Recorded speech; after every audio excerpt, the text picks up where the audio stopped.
Assalamualaikum warahmatullahi wabarakatuh dan salam sejahtera bagi kita semuanya. Kembali lagi di channel YouTube Kampus Pintar dan ini adalah lanjutan diskusi kita tentang analisis korelasi produk momen ya. Kalau di video bagian pertama kita sudah mendapatkan koefisien korelasi menggunakan metode produk momen ya. Kemarin ketemunya R adalah sama dengan negatif 0,89. Nah, sekarang di video ini kita akan melakukan uji signifikansi pada koefisien korelasi tersebut. Apakah korelasi antara variabel X dan variabel Y, yaitu korelasi antara jumlah kehadiran mahasiswa, jumlah absensi mahasiswa ya, dan mata kuliah dan nilai statistik itu nanti korelasinya signifikan atau tidak. Nah, untuk melakukan uji signifikansi ini pada dasarnya adalah uji hipotesis ya, menggunakan uji hipotesis, di mana langkah pertama adalah menentukan format hipotesisnya, yaitu H0 dan H1. Di sini H0-nya adalah tidak ada korelasi yang signifikan antara jumlah absensi dengan nilai akhir mahasiswa, nilai statistik ya. Perlu diingat ya, dalam merumuskan H0 dan H1, H0 itu biasanya gitu ya, biasanya di kebanyakan buku statistik itu adalah sebuah pernyataan yang nilainya itu negatif, karena uji hipotesis itu sebaiknya adalah nanti menolak H0. Nah, kalau menolak H0 berarti keputusan akhirnya adalah di H1. Keputusan akhirnya di H1 berarti nilainya adalah, kesimpulannya adalah ada korelasi yang signifikan. Nah, inilah yang akan kita inginkan sebenarnya. Tapi ketika nanti perhitungan uji signifikansinya ternyata kok tidak menolak H0, ya nggak masalah ya, datanya memang seperti itu gitu ya. Tapi memang sebaiknya H0 itu ditolak. Tapi ketika hasil akhirnya itu nanti H0 tidak bisa ditolak ya, tidak masalah gitu ya. Oke, langkah pertama itu adalah menentukan H0 dan H1. H0-nya berbunyi tidak ada korelasi yang signifikan antara jumlah absensi mahasiswa dan nilai statistik. H1-nya otomatis kebalikan dari H0 karena alternatifnya ya. Kalau di sini tidak ada korelasi, berarti di sini ada korelasi yang signifikan antara jumlah absensi dan nilai statistiknya. Ini langkah pertama. Kemudian langkah kedua, sama seperti langkah-langkah di uji hipotesis ya. Cuma ini uji hipotesis di dalam koefisien korelasi, dalam analisis korelasi produk momen. Oke, langkah kedua yaitu menentukan tingkat signifikansinya. Dari contoh kemarin itu, yang contoh 8.1 di buku statistik, dapat dilihat bahwa nilai, di sini kurang ya, nilai signifikansinya adalah alfa sama dengan 0,05. Di sini ya 0,05. Di sini kurang tulisan ya, 0,05.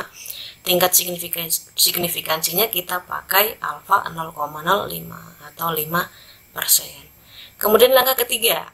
Ini terbalik ya, langkah ketiga dan langkah keempat tidak masalah. Yang di buku itu langkah ketiga adalah mencari T hitung dulu. Kemudian langkah keempat adalah menentukan nilai tabel ya. Nah, di sini nilai tabel dulu yang kita tentukan, tidak masalah ya, tidak mempengaruhi hasil akhir nanti. Kita menentukan nilai tabel statistik yaitu dengan ketentuan alfa sama dengan 0,05, karena di langkah kedua tadi di sini tuh alfanya sama dengan 0,05 ya. Kemudian derajat kebebasannya adalah N dikurangi 2. Jumlah sampelnya di contoh 8.1 jumlah mahasiswanya adalah 8 ya, 8 dikurangi 2 adalah 6. Kemudian dari tabel T ya, bisa di googling nanti, diketahui T tabel itu 2,45. Nilai 2,45 itu berdasarkan alfa sama dengan 0,05 dan deka sama dengan 6. Oke, kemudian itu langkah ketiga. Nah, langkah keempat ini adalah menentukan nilai T hitungnya, nilai statistik ujinya, nilai T hitung. Ini adalah rumus dari T hitung pada koefisien korelasi produk momen. R di sini adalah koefisien korelasinya. Nah, kemarin di video kemarin ya sudah diketahui koefisien korelasinya ketemu negatif 0,89. R-nya di sini ya tinggal dimasukkan ke sini. Negatif 0,89. N ini adalah jumlah sampel. Jumlah mahasiswanya kemarin ada 8. Masukkan sini 8. Dikurangi 2 ini adalah rumus. Selalu dikurangi 2 ya. Nggak usah diganti-ganti angka 2-nya. Dikurangi 2. Kemudian angka 1 ini juga rumus, nggak usah diganti-ganti, rumus dari sononya ya. Dikurangi R kuadrat. Nah, R-nya itu kan sini ya, negatif 0,89, tapi dikuadratkan. Masuk sini ya. Negatif. Nah, negatifnya itu jangan dihilangkan. Diingat-ingat ini, jangan dihilangkan. Tetap dimasukkan. Negatif 0,89 dikuadratkan. Menghitungnya kembali lagi pelan-pelan, tidak usah terburu-buru, santai saja. Diturunkan ke sini ya, negatif 0,89 masih ditulis di sini, kemudian 8 dikurangi 2 hasilnya 6 ditulis di sini. Nah, di sini menghitungnya itu kuadratnya dulu. Negatif 0,89 dikuadratkan dulu ya. Angka satunya ini masih ditulis di sini, angka satunya jangan dihitung-hitung dulu. Yang dihitung adalah negatif 0,89. Negatifnya dihitung. Negatif 0,89 dikalikan negatif 0,89 hasilnya kan positif ya. Tapi di sini masih ada tanda dikurangi. Dikurangi 0,79. 0,79 itu adalah hasil dari negatif 0,89 dikuadratkan. Ditaruh sini ya. Kemudian di sini masih ditulis di sini negatif 0,89. Nah, di sini itu adalah hasil dari ini. Ini dikurangi dulu ini. 1 dikurangi negatif 1 dikurangi 0,79 hasilnya berapa? Dihitung dulu ya. 1 dikurangi 0,79 hasilnya berapa? Baru 6 dibagi hasil ini. 6 dibagi dengan hasil ini. Jangan di 6 bagi 1 kemudian dikurangi 0,79. Jangan, itu nanti hasilnya beda. Tapi kalian hitung dulu 1 dikurangi 0,79 hasilnya berapa. Kemudian 6 dibagi hasil tadi. Nah, ini ternyata ketemunya ini 28,86. Akarnya masih ada ya, akarnya masih ada. Kemudian di bawah ini masih tetap ya negatif 0,89 dari sini. Nah, kemudian ini adalah 5,37 itu adalah hasil dari akar 28,86. 28,86 di akar itu hasilnya ini. Baru dikalikan di sini.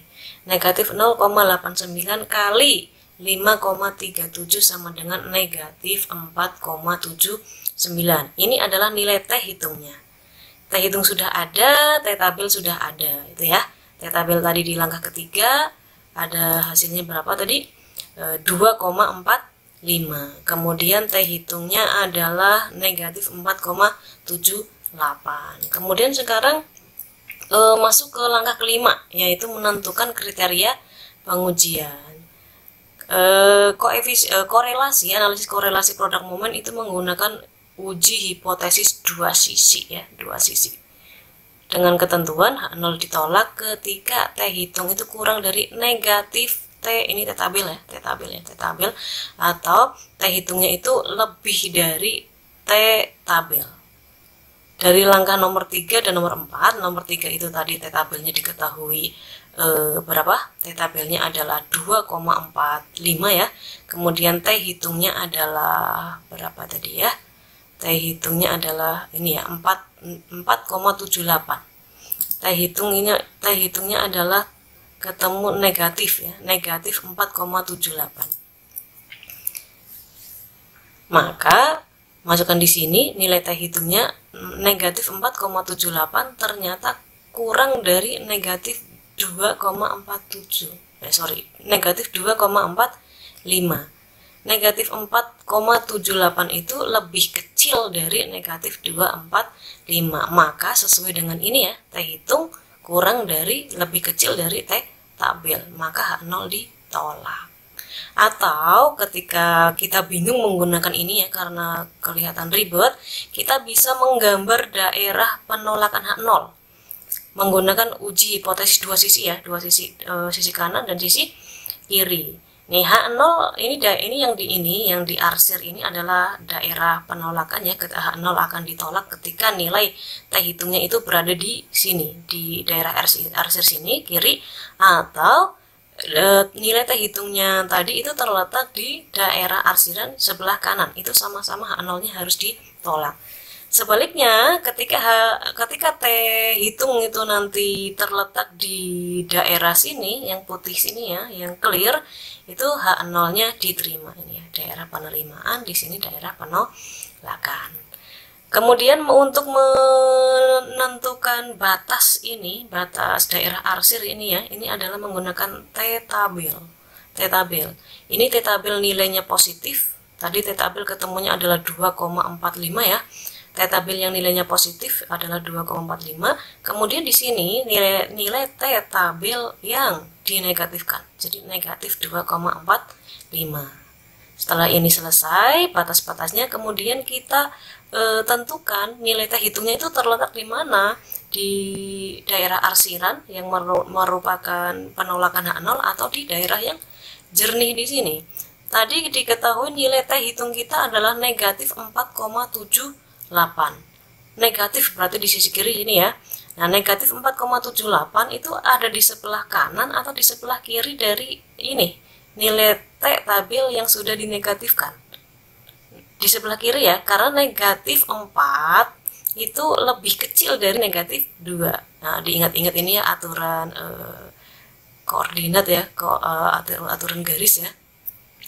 Negatif 4 itu lebih kecil dari negatif 2. Jadi nilai T hitung tadi berada di daerah penolakan. Jadi ya kesimpulannya H0 ditolak. H0 ditolak. Ini lebih mudah ya kalau kita melihat gambar. Lebih mudah kalau kita bisa menggambar. Kalau tidak bisa menggambar ya otomatis susah gitu ya. Oke, itu adalah langkah kelima. Kita sudah menentukan kriteria pengujian di mana kesimpulannya adalah menolak H0. Apa arti dari menolak H0? Ini ya, membuat kesimpulannya.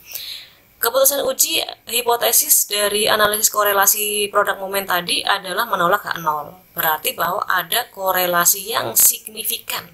Ini kita sudah bisa mengatakan bahwa korelasi antara jumlah absensi mahasiswa dan nilai akhir statistik mahasiswa itu korelasinya signifikan dan sangat kuat. Yang mana arahnya negatif ya. Sangat kuat kenapa? Karena R-nya itu ketemunya 0,89 ya. Kemudian arahnya negatif kenapa? Karena ya tadi ternyata koefisien korelasinya adalah ketemunya R sama dengan negatif 0,89. Ada tanda negatifnya. Kemudian di sini ada catatan, uji signifikansi korelasi juga bisa dilakukan dengan membandingkan nilai R hitung dengan R tabel. Ini bisa dilihat dengan R tabelnya ya. R tabelnya otomatis dilihat dari R korelasi produk momen.